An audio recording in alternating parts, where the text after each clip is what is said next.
வருகின்ற அனைத்து தோழர்களே இனிய மாணவர்களை வணக்கத்தை தெரிவித்துக் கொள்கிறேன்.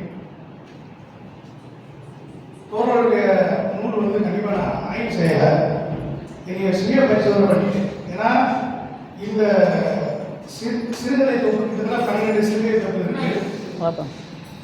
அந்த ஒரு விஜய் படத்தில் ஒரு டைலாக் ப்ரொடியூசர் பேசுவார், பாட்டு வேணுமா பாட்டு இருக்கு, பைட்டு வேணுமா பைட்டு இருக்கு, சென்டிமெண்ட் வேணுமா சென்டிமெண்ட் இருக்கு, விழிப்புணர்வு வேணுமா விழிப்புணர்வு இருக்கு, சிரிப்பு வேணுமா சிரிப்பு இருக்கு, கவிதை வேணுமா கவிதை இருக்கு, அறிவியல் வேணுமா அறிவியல் இருக்கு. இப்படி ஒட்டுமொத்த குழந்தைகளுக்கு தேவையான அனைத்து தேவைகள். ஆனால் ரொம்ப பட்டாம்பூச்சியா ரொம்ப பிடிக்கும் சொல்லிக்கிறேன். ஏன்னா 2 இடத்துல பட்டாம்பூச்சியா இருக்காங்க. இவங்களே பட்டாம்பூச்சியா இருந்து எந்தெந்த மலர்ல தேன் எடுக்க முடியுமோ, எந்தெந்த இடத்துல தகவல் எடுக்க முடியுமோ அத்தனை எடுத்து இங்க ஒன்று சேர்த்து தான் உருகாத மாம்பழ ஐஸ்கிரீம். அதாவது பேர் தான் உருகாத மாம்பழ ஐஸ்கிரீம். கண்டிப்பா நம்ம எல்லாம் படிச்சீங்கன்னா அந்த குழந்தைகளுக்கு அந்த அன்பான நம்ம கொண்டு வச்சுருக்காங்க. இந்த 12 சிறுகதைகள் இருக்கு. இந்த 12ன்றது நம்மளுக்கு ரொம்ப தொடர்புள்ள ஒன்றாக பார்க்குறேன். எப்படின்னு கேட்டீங்கன்னா மாதங்கள் 12, ராசிகள் 12, ஆழ்வார்கள் 12, திருமலைகள் 12, நம்ம பார்க்குற டயம் 12, உறுப்புகள் 12, கோணங்கள் 12, இந்த குறிஞ்சி மலர்க்கூடிய வருடங்கள் 12 வருடத்துக்கு வரதான் போகுது. இந்த கோயில்கள் நடத்தக்கூடிய துப்பாக்கி சேர்ந்தது 12 ஆண்டுகளுக்கு ஒரு நடத்தப்படுகிறது. அதே போல நம்ம கடைசியா படிக்கக்கூடிய வகுப்பு பார்த்தீங்கன்னா 12 தான். அது போல 13 படிக்க வாய்ப்பு இல்லை. அதே மாதிரி அதெல்லாம் முக்கியமான உங்களுக்கு நம்ம தமிழ் மொழி உயிரெழுத்து 12. இந்த வரிசையில் தோழர் ராஜராஜேஸ்வரர் 12 தூண்களை தான் பார்த்தேன். ரொம்ப புகழதையா அவருடைய நூல் அறிமுகம் செய்தவரை எனக்கு ஒரு அறிமுகம் கிடைக்கிறதா எனக்கு பெருமையா இருக்கு. இவர் நூல் அறிமுகம் செய்த பெருமை எனக்கு கிடைக்கிறாங்க. அந்த மாதிரி முதல் தலைவர் கிரீடம் சூரிய அழகி கண்டிப்பா ரொம்ப அருமையான தொகுப்பு. இதுல சிறு சிறு எப்படி சேகரிக்கின்றத ஒரு எறும்பை பார்த்தா நம்ம கத்துக்குவோம். ஆனா எறும்பை சொல்லி கற்றுக்கிறது இந்த கதையெல்லாம் படிக்கணும். எறும்பு நம்மளுக்கு எப்படி சிறு சேகரிக்க சொல்லி கொடுக்குறது அப்படின்றத எனக்கு தோட்டத்தில் ஒரு விஷயம் ரொம்ப பிடிச்சது. ஏன்னா பன்றின்ற ஒரு முக்கியத்தில் தான் பணத்தை போட்டு சேர்க்க ஆரம்பிக்கிற மாதிரியான தொடங்குறாங்க. ஆனால் இஸ்லாமில் பன்றின்ற வார்த்தையை சொல்லக்கூடாது, அதை பற்றி நினைக்கக்கூடாது. அதுதான் மாற்றத்துக்குரிய ஒரு கண்ணியம் கற்றுக்கூடாது. ஆனால் அந்த எழுத்தாளர்ன்ற சமாசத்தை அதுக்காக சமாசம் பண்ணிக்கிற தோழர் அதெல்லாம் பண்ணின்றது நமக்கும் ஒரு விளக்குன்றத இதெல்லாம் அடையாளப்படுத்திருக்காங்க. ஸோ ஒரு சிறார் எழுத்தாளர் மட்டும் இல்லை, சிறந்த எழுத்துக்கான படத்துல முதல் தொகுப்புலேயே கொடுத்துருக்காங்க. அவர்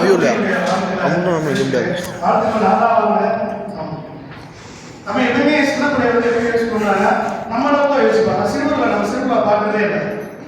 அப்படிதான் ஒரு ராணுவ கேம்ப் அங்கே போலீஸ் எல்லாமே அந்த இங்கே எழுது துப்பாக்கி சுடுவாங்க பார்த்துருக்கீங்களா? கரெக்டாக அந்த வட்டத்தை சுடணும். அப்போதான் அவங்க செலெக்ஷன் ஆக முடியும். அந்த மாதிரிலாம் ட்ரெயின் டெய்லி வர்றாங்க.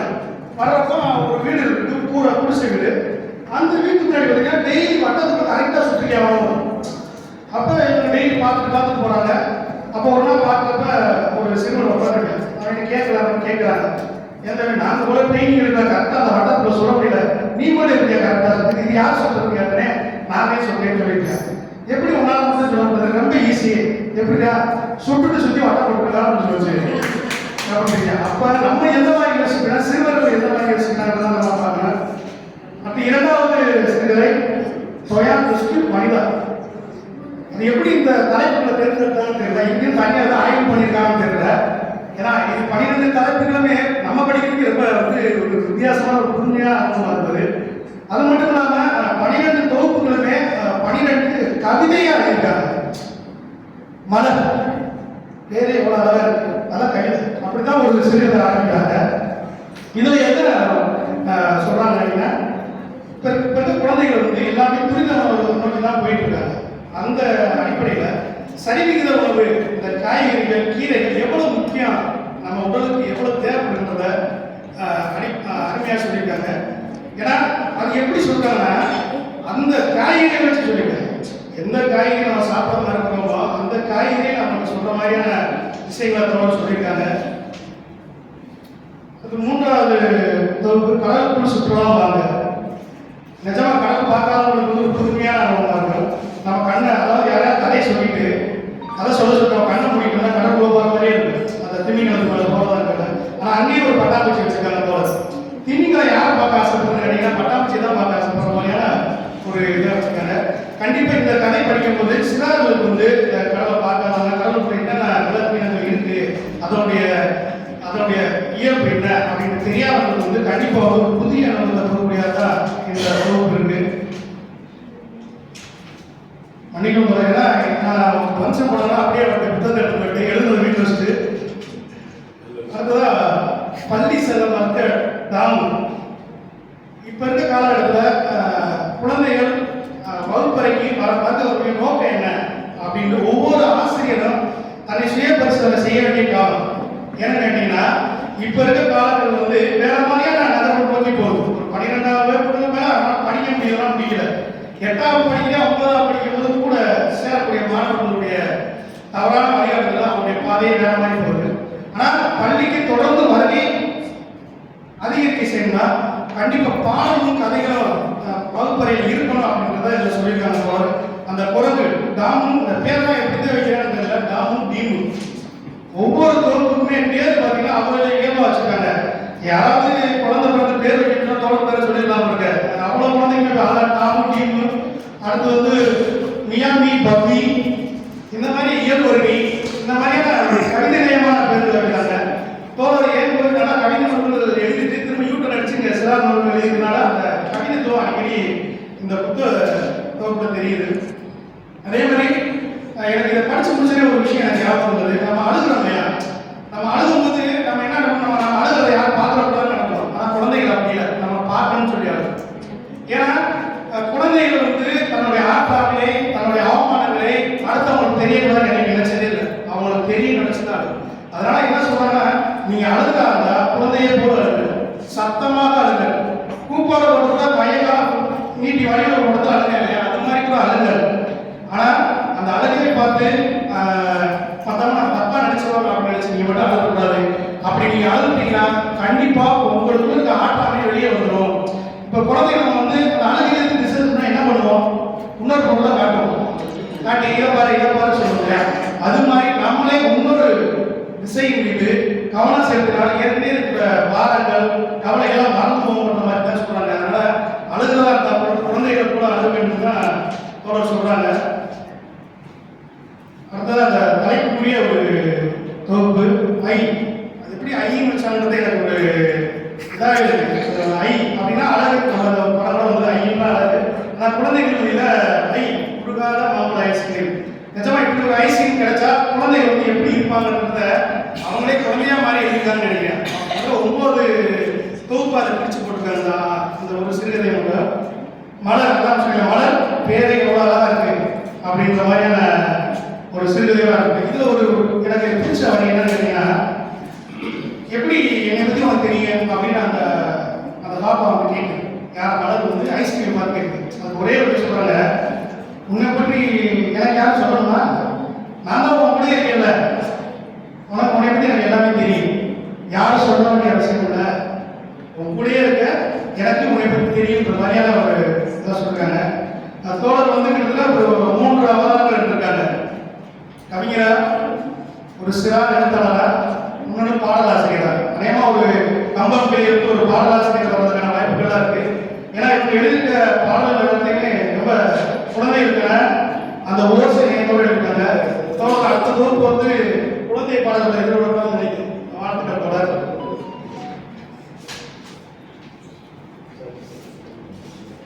அந்த ஐஸ்கிரீம் ஏன் உருகாம இருக்கு, திடீர்னு ஏன் உருகுது, நம்ம உருகும் போது அந்த வெப்பம் அதிகரிக்குது. அந்த வெப்பத்தை குறைக்கணும்னா என்ன செய்யலாம், மரணம் அப்படின்ற ஒரு விஷயத்தை வந்து மாணவர்கள் பொதுப்பதற்காக இந்த கதையை எழுதினாங்க நினைக்கிறேன். கோக்கோவில் அசைக்கிய மொழி. நிஜமா ஒரு நம்ம அந்த இருக்க மாணவருடைய தனித்திறந்த கவனத்தில் போடாம அவனுடைய கல்வி மேல மட்டும் நினைக்கிற ஆசிரியர்கள் வந்து இந்த கதையை படிக்கணும் கண்டிப்பா. ஏன்னா ஒவ்வொரு மாணவனுக்கு ஒரு தனித்திறமை இருக்கு. அந்த தனித்திறமை தான் அவனை வந்து வளர்த்தெடுக்கும். கல்வியை விட அவனுடைய தனித்திறமை தான் வளர்த்தெடுக்கும். கல்வி எப்போனாலும் வந்துடும், ஆனால் தனித்திறமை மட்டும் வளர்த்து கொண்டு போனாலே நல்லா வருவேன்ற மாதிரியான ஒரு அருமையான ஒரு சிறுகதை தான் கொடுத்துருக்காங்க. எப்படின்னா எப்பயுமே குழந்தைகள் தான் அனுதாபம் தேவை, அன்புதான் தேவைப்படும். ஏன்னா குழந்தைகள் நம்ம பேசுகிற அவசியம் இல்லை. அவங்களுடைய செய்திகளை வச்சு நம்ம கண்டுபிடிச்சிடலாம். அவங்களுடைய முக பாவனைகள் பார்த்தீங்களா, அதை வச்சு கண்டுபிடிச்சலாம். அவங்களோட குட்டைகள் அதை வச்சு நம்ம கண்டுபிடிச்சலாம். ஸோ வந்து குழந்தைகளின் மொழின்றது சொற்களால் ஆனது கிடையாது. அவங்களுடைய செய்திகள், குட்டைகள், முக பாவனைகள் மூலமாக இருக்கிறது தான் சொல்லியிருக்காங்க. நூலகம் சென்ற பட்டாம்பூச்சி.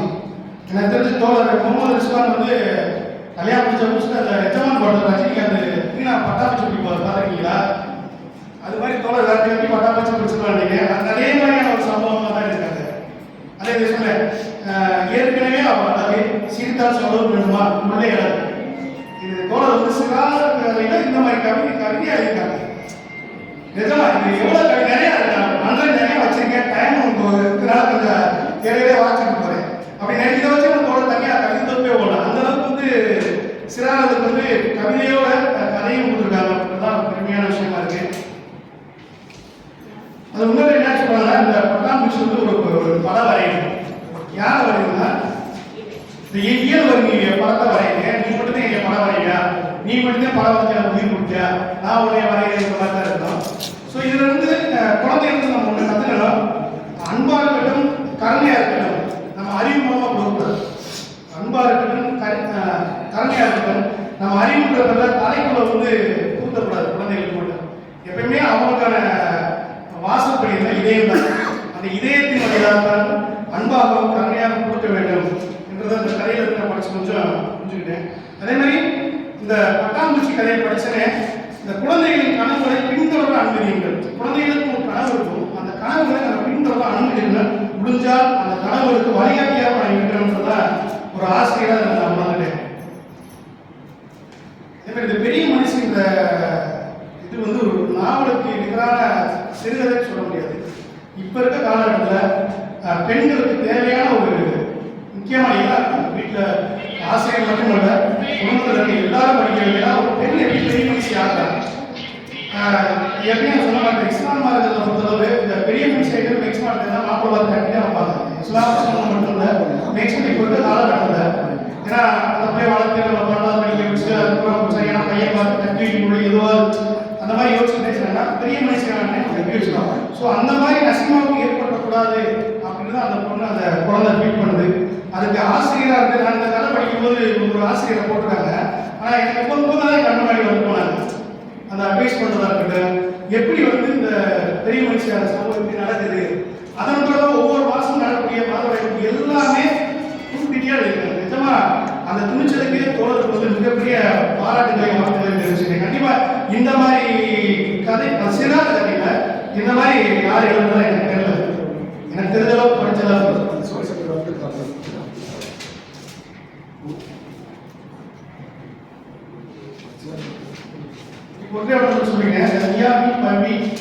அந்த சிறுகள் வந்து குறைபட்ச கதைன்னு சொல்லுங்க. நான் குழந்தைகளுக்கு பேச அனுமதிக்கணும்.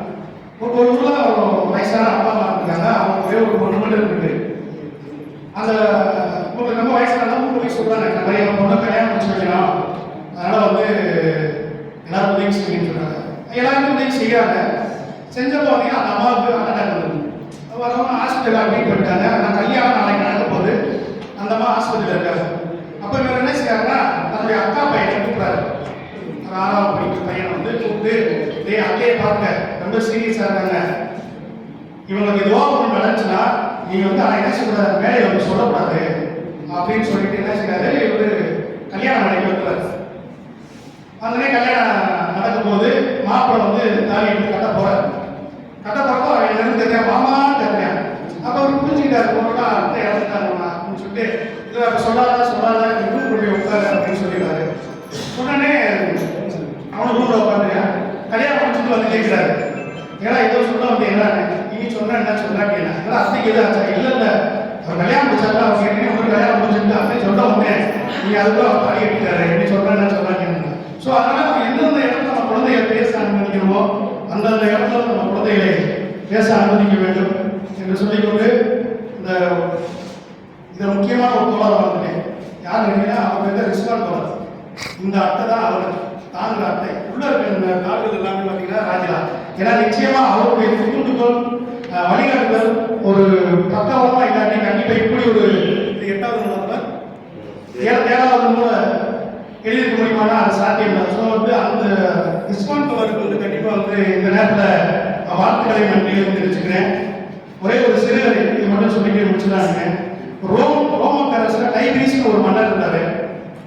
அந்த மன்னர் வந்து ரோமின் மந்திரம் இருந்தார், மந்திரவாதிகள். அவங்க என்ன செய்வாங்கன்னா வருங்காலத்தை கணிச்சு எழுதக்கூடிய மன்னர்களுடைய அந்த மாதிரி 3 நூல்கள் எழுதுறாங்க.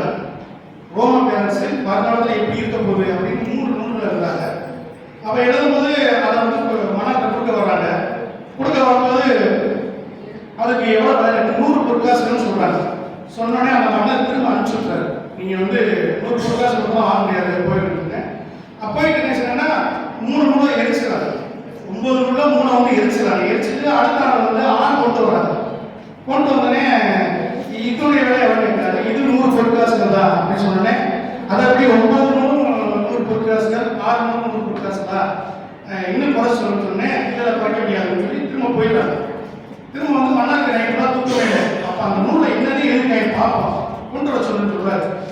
கொண்டு வரும்போது கையில் 3 நூல் இருக்கு. என்னடா கேட்கறதுக்கு, நான் ஏன் நீங்கள் வாங்க மாட்டேங்கிறீங்க, 9 நூல் 100 பொற்காசு தானே, அதனால 6 நூல் ரெஜிஸ்டர் பண்ணுறதுக்கு 3 இருக்குங்க, சரின்னு சொல்லிட்டு வாங்கி படிக்கிறார்.